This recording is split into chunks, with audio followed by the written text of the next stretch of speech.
What is up, everybody, and welcome to the Going for Two War Room waiver wire for Week 5. We are at Week 5 now. Woo!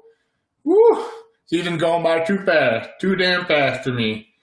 Guys, I mean, this week, not the best waiver wire, but I think there's a lot of good quarterback stream. I think there's we got bye week coming up.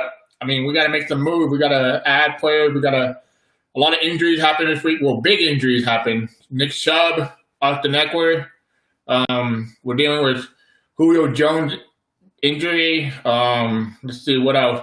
Devontae Adams on a bye week, probably going to be back week 7, week 6. But dealing with a bunch of injuries, so let's make sure we can make some moves, make our roster stronger and whatnot.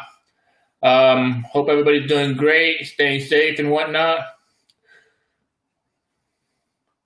What up? Well, thanks for checking in.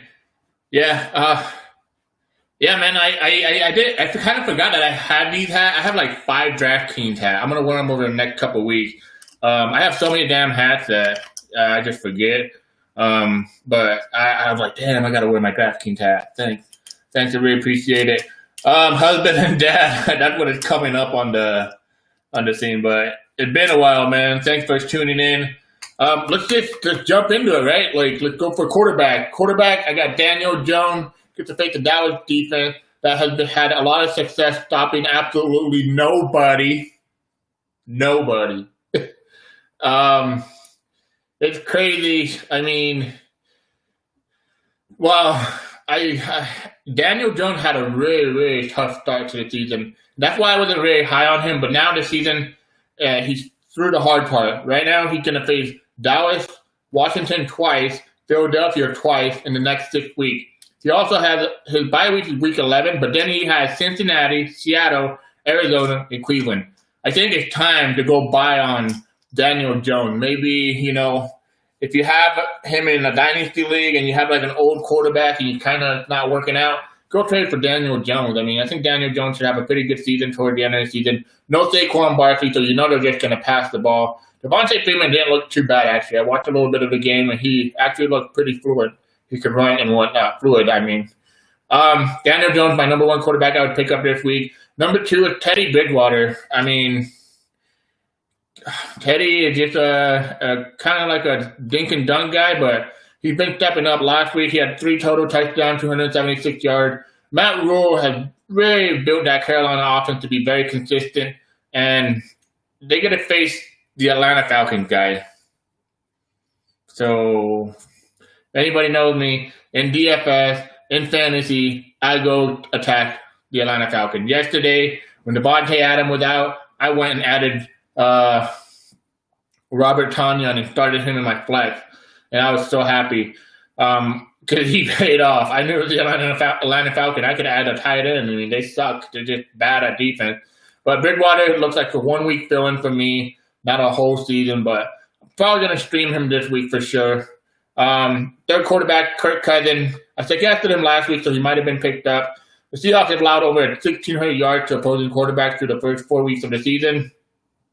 And the Vikings want to run the ball. So it's not how you beat the Seahawks. I'm telling you that. They're a funnel defense. They're one of the top defense against rushing yards. I know last week they had only 200 yards allowed on rushing. I don't know the total now, but they're a really good run defense. Number 4 is Gardner Minchu. I mean, I feel like I say this guy every week. Jetty Express DFS. I traded Josh Allen today for Mark Andrews. I have Kyler and Jimmy Graham as my tight end. I'm guessing this is a super flex league because you wouldn't.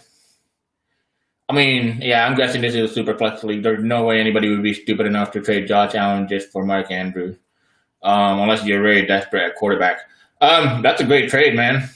I have Kyler, Jimmy Graham, and as my tight end. Yeah, that's a great trade. Wait a minute. This might have just been Josh Allen just for Mark Andrews then, because if you have Kyler, yeah, I mean, that's a great trade if it's just a single season. But let me see. Yeah. Gardner Minchu, he's facing the Texan who finally fired that piece of crap coach, Bill O'Brien. Oh, my goodness. Minchu has thrown for 2 touchdowns in 3 of his 4 games this season, thrown for 300-plus yards in 2 of those games as well. I think this week against the Houston Texans, I think he should be good for at least 250, 3 touchdowns, maybe 2 touchdowns. I mean, that's a streamable quarterback. But this game is just a defense that allowed 30 points per game to all their opponents. So I want to stream him against the Texans. Other quarterbacks I'd like to consider is Justin Herbert versus New Orleans, Jimmy G versus Miami, if he plays. But I'm pretty much going to stick with those top 4 guys I mentioned. And I'm not that in love with what's his name, Jimmy G, guys. So just letting you know. Running back. Let's go to running back. So running back is very, very interesting this week. The number 1 guy that I want to target is Joshua Kelly. I know he might not be available. Joshua Kelly, I would spend 25, probably 20% of my budget. I mean, I would go higher too if I'm really desperate at running back. I just lost Nick Chubb. I just lost Austin Ekler. Some of you guys might actually have both of them. I mean, if you drafted probably in the number 8 pick, you might have both of them. But Austin Ekler looks like he's going to be out for a while, probably 3 to 6 weeks. But Joshua Kelly is a guy there. There's another guy I'm going to mention in a second, but mostly I'm targeting Joshua Kelly. The second guy is Damian Harris.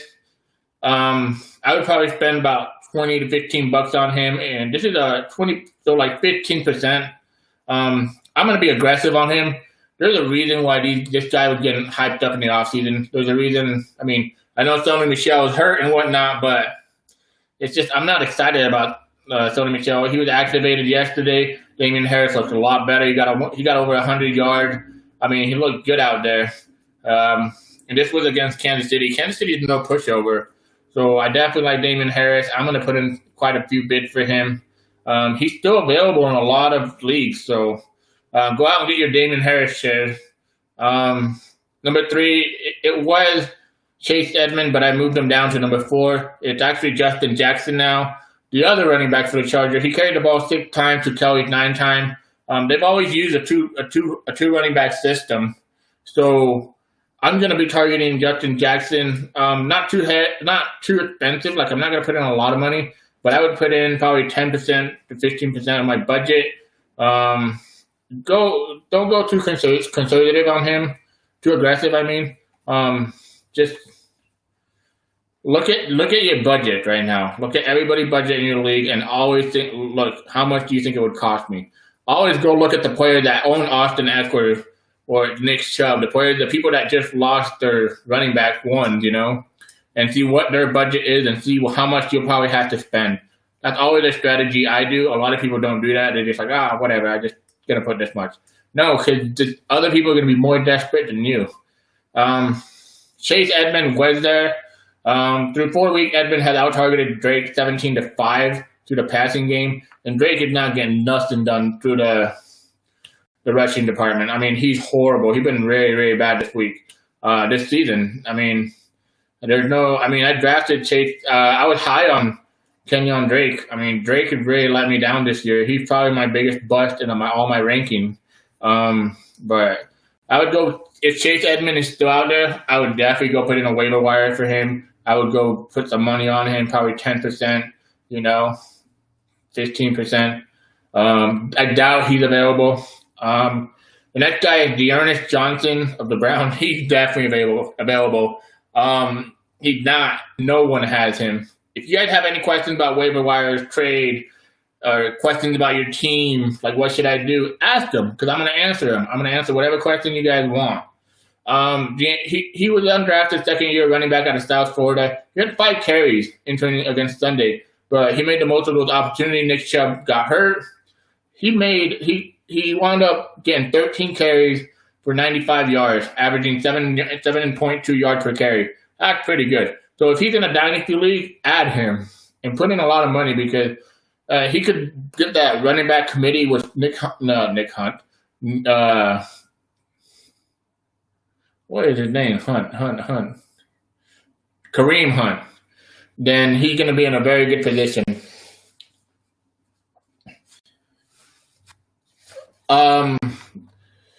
After that, I don't really have that many guys. I'm just stashing now. Right now, I'm week 5, so I want to stash a couple guys. There's Madison, Latavius Murray, Tony Pollard, even Jamal Williams, Boston Scott are out there. I would probably stash those guys on my bench. Okay, let's go to wide receiver. Wide receiver, I have Marcus Valdes-Scantling, 63. It was a big letdown, right, yesterday, but I'm gonna get him. He's probably gonna be dropped. I wouldn't be shocked, but I'm gonna add him because I know for week 6, gonna be the same thing all over. People are gonna add him. I'm looking for depth right now. The COVID-19 situation, players getting hurt left and right. I want a lot of depth on my bench. I don't want any dead roster spot. So, giving me Marquez Valdes-Scantling when he had a disappointing, it would be a disappointing game. I'm going to add him. My number 2 wide receiver is T. Higgins. I almost wanted to put this guy number 1, but it was very close. T. Higgins, he owned 20% of Joe Burrow targets over the last 2 weeks. I mean, he had a 5 for 40 and 2 touchdown line last week. And this week he had a 4 for 77. And he had a chance at the touchdown too, but he got overthrown. I love T. Higgins. I was big on him coming out of college. I think he's a big possession wide receiver. Very smart and very precise with his route running. And Burrow is just targeting the crap out of him. After that, the guy that I want to target is Russell Gage with Julio Jones injury. It's really worrisome. If he's available, go pick him up. Scott Miller, the Buccaneers, on a short week, he's looking like the real deal. A lot of people want to, know that Tom Brady loved those small wide receivers slot. He looked really good. Traquan Smith of the Saints. This is probably a 1-week thing with Michael Thomas coming back. Laviska Shenault, I mean, if you haven't added him, if he's not on your waiver wire, there's a reason for it. But I love Laviska. His workload is improving every week. And then Miko Hardman of the Kansas City Chiefs. I'm definitely adding this guy in leagues that I want ceiling. I want, a stash. But don't burn too many stash spots for your rosters, of course. After that, the other guys I want to mention is just Brandon Ayuk, Corey Davis, Christian Kirk, Hunter Renfrow, and Golden Tate. Golden Tate is very, very interesting because Golden Tate, to me, this season, from here on, Golden Tate's going to get a lot of opportunities. I'm going to go great schedule. I want to target him for sure. So the guys that I would target, I'd probably put 10% on Marcus Valdes-Scantling, 15% on T. Higgins, 10% on Gage. Scott Miller, you're probably going to need him this week with bye weeks and stuff. Traquan Smith, Laviska Shenault, probably 5%. Miko Hardman, 5%. And then the rest of the guys are just guys I want to target and just keep on my watch list, which are Chase Claypool, Nikhil Harry. I don't like Nikhil Harry. I've never been a big Nikhil Harry guy. I just think he's very, he doesn't have a high IQ for football. A high IQ for football. He needs to work on his route running. He needs to be more consistent. But yeah, for tight end, let's go to tight end. Number 1 is Dalton Gold, whatever. He got 24 targets in the last 3 weeks, catching 4 of his 8 targets for 72 yards and a touchdown. I was watching this game and Dak Prescott targeted him hard, even when he was getting covered.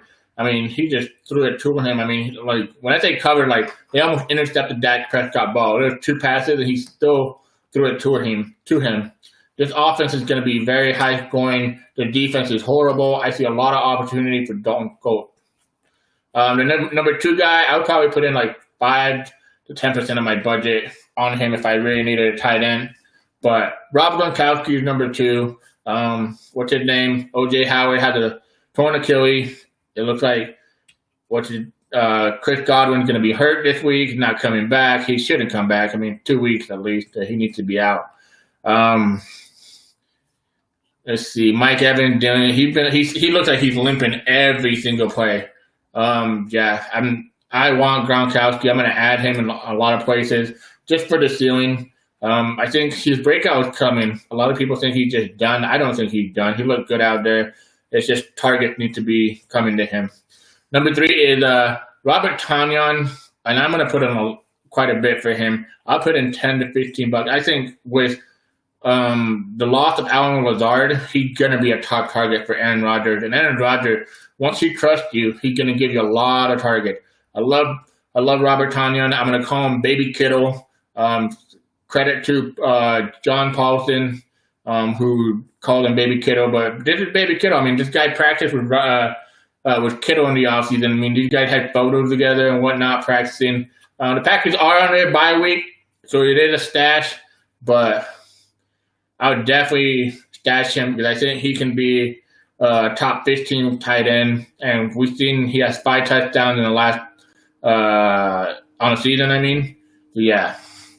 Okay, the next position is defense. These are the defense I want to stream. The Arizona Cardinals versus the Jets should be the number 1 pickup. We should know this from now on. Anybody facing the Jets is going to be the number 1 pickup. And it looks like Sam Darnold might not play this week, so yeah. The Dallas Cowboys versus the Giants, yeah. It's Daniel Jones, a lot of turnover and whatnot. Opportunities will be there.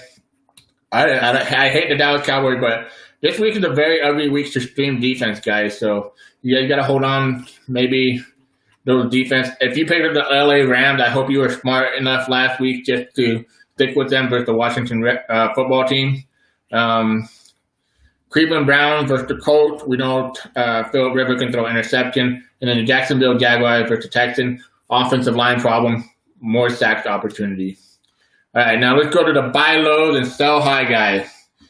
My buy low guys are Michael Thomas and Christian McCaffrey. How can I buy low on them? I'm just going to go make offers. If there's a team that has McCaffrey and Thomas and they're struggling right now to even, they're struggling, they're 1-3 or 0-4, even, I don't know. Yeah, just struggling. I'm going to go see what their price is. I would give up, maybe a running back 2, and then a wide receiver 3. Just see what their price is. I think both of these guys will come back and be the same player they are. But if you're 4-0 or 3-1, you can afford to make these trades. Remember, the championship, it doesn't matter what your record is, as long as you're there. If you're in the playoff, you can compete against anyone. Football is one of the most volatile sports out there for fantasy. So go make an offer for McCaffrey and Michael Thomas. Number 2 is Josh Jacobs.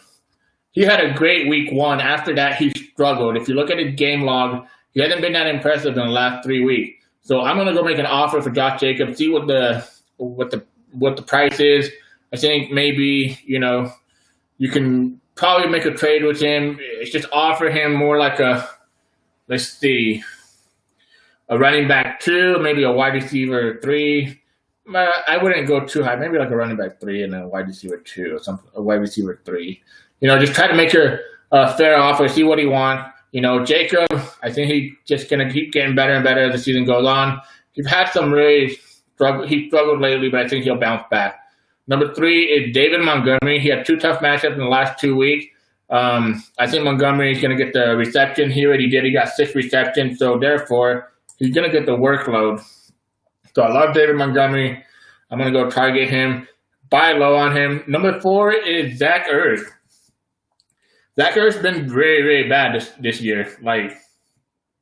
Not what you expect out of him, but I think it's coming, guys. So go see what the price on him is. With Zach Ertz, it's more about opportunity since there's nobody catching balls out there. Barely getting Alshon Jeffrey out there. With Greg Ward, yeah, man, come on. Yeah, Zach Ertz, his ceiling and his targets are going to go high right now. I would go buy low on him for sure. And now let's go to the sell high guys. My sell highs are going to be very simple, guys. It's Joe Mixon. I already sold high on Joe Mixon. Earlier on, I traded Joe Mixon for basically Jonathan Taylor. And I like Taylor's outlook the whole season a lot more than Joe Mixon. I don't think Joe Mixon is going to be as big as what you guys saw last week. His offensive line is worrisome. His pass catching production is still worrisome. He had a great game last game, but you got to look at the defense he played. It's not that impressive a defense. So I like Joe Mixon to be a sell high. If I can get another running back or a wide receiver, then a wide receiver 1 or a running back 1, then I'm all for it. OBJ, my number 2 guy that I want to sell. Odell Beckham Jr., yeah, I'm not going to trust that game. We know what the Browns want to do. They want to run the ball. They don't want to pass. They ran for 300 yards against the Cowboys. They're going to keep doing it. So OBJ is going to be a sell high for me. He even himself said that he's not going to have a big year. One game is not going to decide the rest of the season for me. I just want opportunity and usage, and I don't see that for OBJ this season. I see maybe big games like this every now and then, but I want to sell high on him. I want to see what I can get. Maybe a running back, maybe a different wide receiver. See what people want. Number 3 is Mike Davis. I mean, go to the Christian McCaffrey owner and be like, hey, do you want Mike Davis? And then try to pick like a bench player. If you're 3-1 or 4-0, go trade Mike Davis. You don't need him. If you should have a solid bench. Trade Mike Davis to the Christian McCaffrey owner, or trade him to the people that just lost Austin Ekler and Nick Chubb. Yeah. All right. This part, I wanted to tell you guys a little trade advice that I do. As soon as a player gets hurt, I go make an offer to that team, see what they need. I try to upgrade my roster through them. I try to say, hey, looks like you're hurting. If you're 1-3 or you're 0-4, I go attack those people. I eat on the week. Like, I pray on the week. I don't care. If your team sucks, I'm going to go make you an offer. And since I have depth, I'm going to make you an offer that you probably can't refuse. I don't mean to sound like the Godfather, but we're out here trying to improve our team.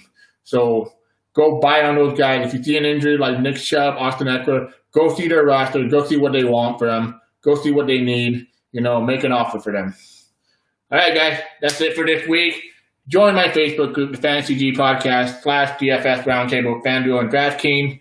Add me on Twitter, the Fantasy G Pod. And that's it. For all you future champs, until week 6, hope you guys win your waiver wire claim. Peace.